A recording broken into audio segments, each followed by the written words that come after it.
podcast, the Heidelcast.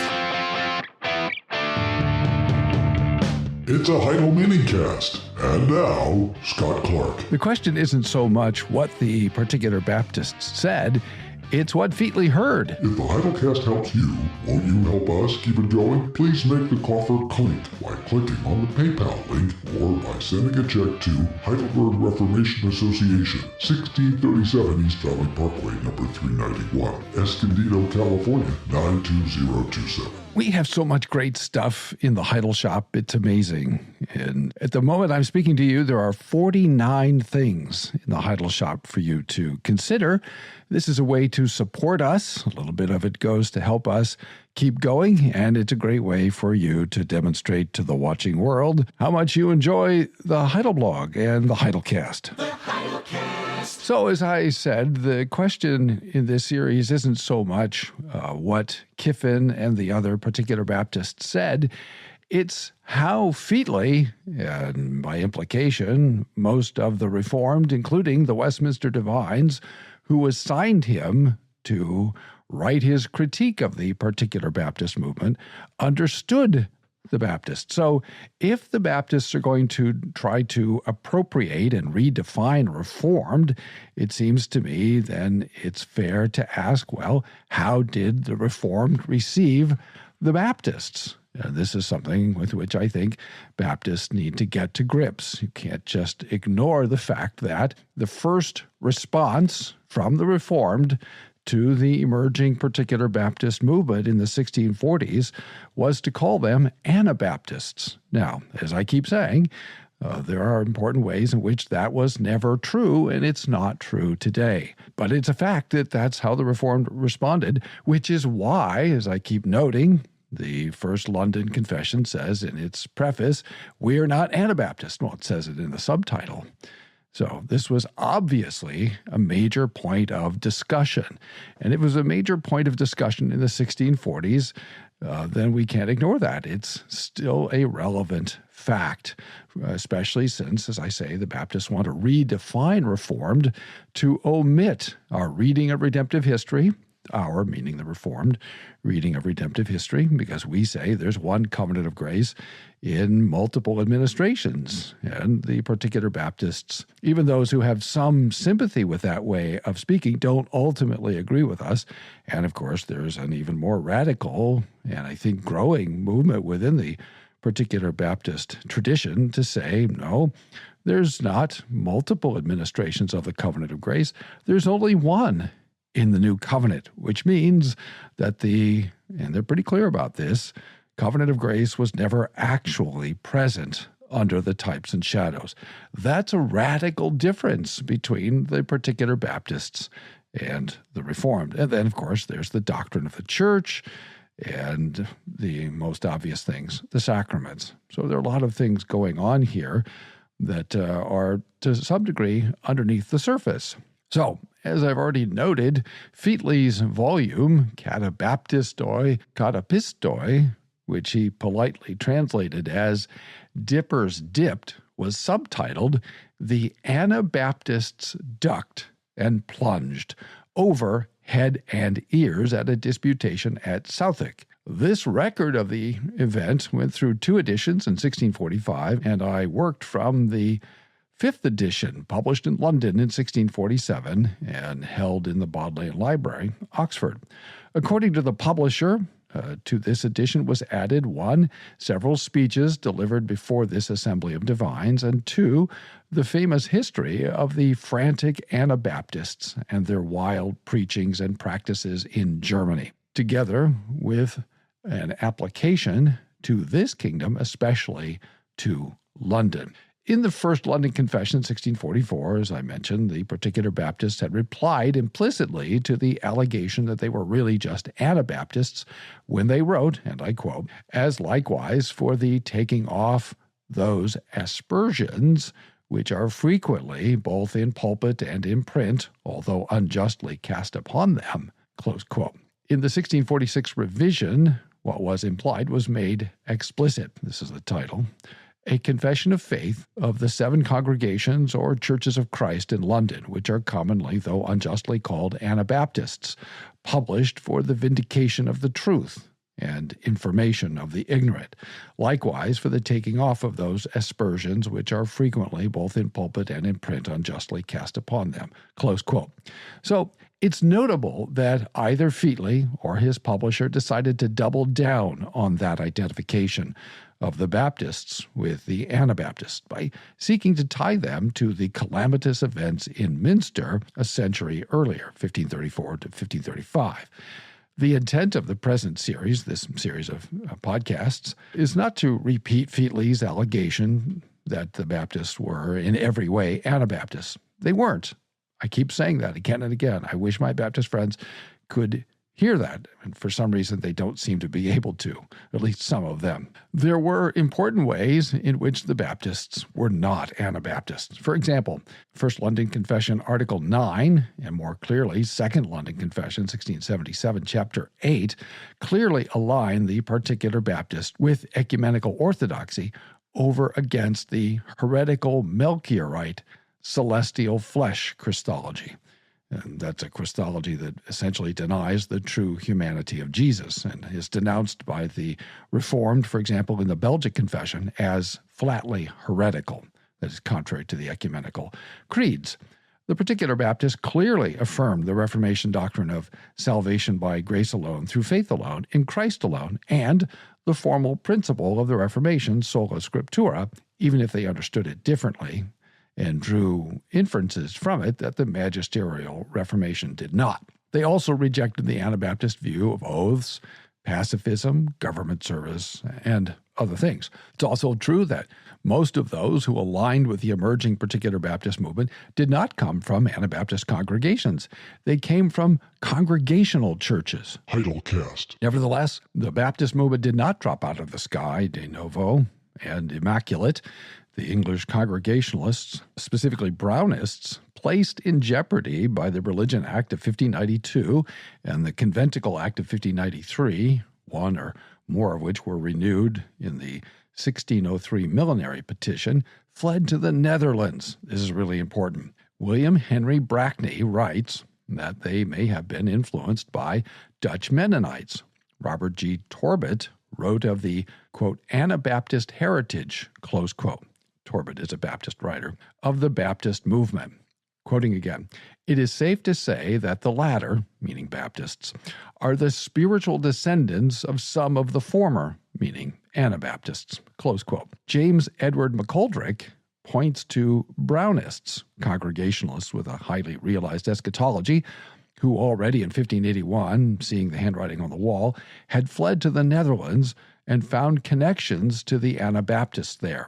John Smith, who died in 1612, often credited as the father of the English General Baptists, came to agree with the Dutch Anabaptists, and like them, rebaptized himself and others among the exiled English Congregationalists.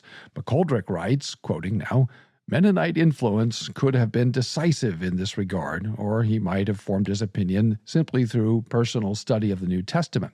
It's evident that Smith's adoption of believers' baptism was followed by a growing interest in the Mennonites." Close quote. By 1608, Smith had embraced the Mennonite view and rejected the Reformation doctrine of justification. The General Baptists did not all remain in the Netherlands. Some of them returned to England in 1611 and formed the first English General Baptist congregation. The first particular Baptist congregation emerged from a separatist congregation formed by Henry Jacob, who died in 1624, who himself had been in Leiden in 1610. Jacob left England for the New World in 1622. In 1633, a segment of that congregation formed the first particular Baptist congregation under John Spilsbury, who died in 1668. Sometime around 1649, the congregation sought out connections with the Dutch, quote, Remonstrant Restorationists, close quote, sending a man to learn Baptist practice. Ladies and gentlemen, Scott Clark. In view of the modern, and by that I mean post-19th century, particular Baptist self-identification as Reformed, it seems worthwhile to consider how Reformed contemporaries of the early Particular Baptist movement identified them.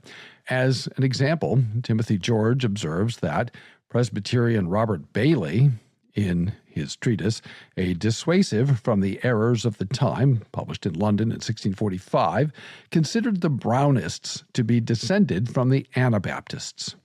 Further, in 1647, he published a second part of Dissuasive Errors as, and this is the title, Anabaptism, the True Fountain of Independency, Brownism, Antinomy, Familism, and the most of the other errors, which for the time do trouble the Church of England, unsealed. Lots of subordinate clauses in that title. There he referred to the, quote, tenets, which the most of them are likely to acknowledge, be these 7 of their best churches did offer in print to the Parliament as their common sense, close quote. And sense in this use means intent. This seems rather clearly to me to be an allusion to the churches who originally published the First London Confession of 1644. This means that Bailey was pretty plainly calling the founding churches of the Particular Baptist movement Anabaptists. Featley dedicated dippers from prison to the, quote, honorable knights, citizens, and burgesses now assembled in Parliament, close quote. The knights were those of the landed nobility. Citizen denotes, quote, one possessing civic rights and privileges, close quote, and burgess denotes, and I quote, a person possessing the full municipal rights to which inhabitants or residents of a borough fulfilling certain criteria are entitled, or on whom such rights have been conferred, or a person possessing the freedom of a borough. Even when used in a more general sense, the word usually suggests a relatively high status or respectability, close quote. Featley begins by invoking Calvin's preface in his Institutes to Francis I. In a marginal note, the Latin quotation is given, which Ford Lewis Battles, in the Battles edition of the Institutes, translates, here is, as it were, a certain characteristic of the divine word, that it never comes forth while Satan is at rest and sleeping. Featley wrote that whenever the gospel appears, quoting here, as it were above the water, close quote, again he writes, Satan's watchful eye is upon it, close quote. He warned Parliament that they had to arm themselves, metaphorically, with justice, again quoting, to cut off superstition and idolatry on the one side and profaneness and sacrilege on the other, close quote. Ever since the beginning of the Reformation, the, quoting again, mortal enemy of our immortal souls sets on work of all sorts of heretics and schismatics to hinder, disturb, and, if it were possible, destroy this excellent work. Close quote. He highlighted 3 regards that should cause the Parliament to look into the, quote, Anabaptists, that's what he called them, and to see them, again, punished severely, he wrote, if not utterly exterminated and banished out of the church and kingdom, close quote. First, their affinity with, and this is his language, many other damnable heretics, both ancient and later, close quote. For example, and here he says, the millenarians, that is, the Chiliasts or historic premillennialists, the Marcionites, the Cathars or Novatians, the Donatists, and, quoting again, the rabble of heretics in the later ages, namely the Apostolici, Adamites, the enthusiasts, the Sycopanichists, people who taught soul sleep, the polygamists, the Jesuits, the Arminians, and the Brownists, close quote. The ancient heretics are well known, although the Novatianists in the 3rd century were one thing and the Cathars, 13th century, another, and separated by a millennium of history. The Marcionites radically separated the Old and New Testaments. The Donatists refused to allow those who had lapsed during the persecutions to be readmitted to the church. There were Adamites in the 4th and 5th centuries. These were nudists who sought to return to paradise. Quoting here, in more recent times, small groups among the Waldenses, Dutch Anabaptists, and others also calling themselves Adamites, have advocated similar doctrines and practices, close quote. There were two groups known as Apostoliki, or Apostolic Brethren, one a Restorationist group in the 3rd century AD, and the second a 13th century group influenced by Joachim of Fiore, which was condemned as heretical. Enthusiasts is a generic term encompassing a range of radical groups within the Radical Reformation, including mystics and others. As I indicated, the Sycopanikists taught soul sleep after death and attracted Calvin's attention pretty early on, 1534, in his ministry. I think that's the first thing he published that was theological. Polygamists is self-explanatory, as are the Jesuits. We've already encountered the Brownists. So we've already seen two Reformed writers, one Anglican and the other Presbyterian, who have associated the particular Baptists with a series of radical groups. Call or text now, 760-618-1563. For Featley, as for Bailey, the very stability of English society and the English state itself was at stake. After all, the Anabaptists hold conventicles, small groups separated from the established church, and they, quote, preach and print their heretical impieties openly, close quote. They pollute the rivers with their baptisms. The printing presses, quote, sweat and groan under the load of their blasphemies, close quote. They not only publish Anabaptism, but other, quote, damnable doctrine, close quote. He accused them of embracing familism, a sect founded in the Netherlands about 1540. They were subjectivists who believed in the inner light as opposed to the Reformation doctrine of sola scriptura. The group was banned by Elizabeth I in 1580, but they continued and even flourished under Cromwell, hence their repeated mention in this connection.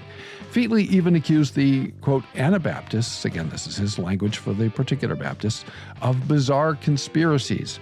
But the thing that frightened him most was the notion that, and here I quote at some length, it is the will and command of God that, since the coming of his Son, the Lord Jesus, a permission of the most paganish, Jewish, Turkish, or anti-Christian consciences and worships be granted to all men in all nations and countries, that civil states with their officers of justice are not governors or defenders of the spiritual and Christian state and worship, that the doctrine of persecution in case of conscience, maintained by Calvin, Beza, Cotton, and ministers of the New English churches, is guilty of all the blood of the souls crying for vengeance under the altar, close quote.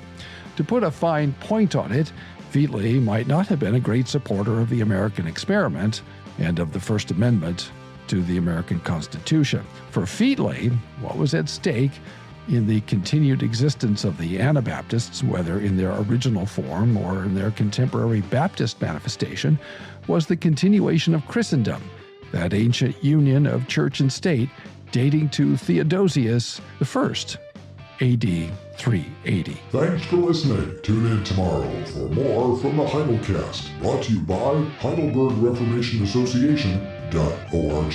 Don't forget, when the coin in the coffer clinks, the cost of bandwidth shrinks. Copyright Heidelberg Reformation Association. All rights reserved. This is a Heidel Media production.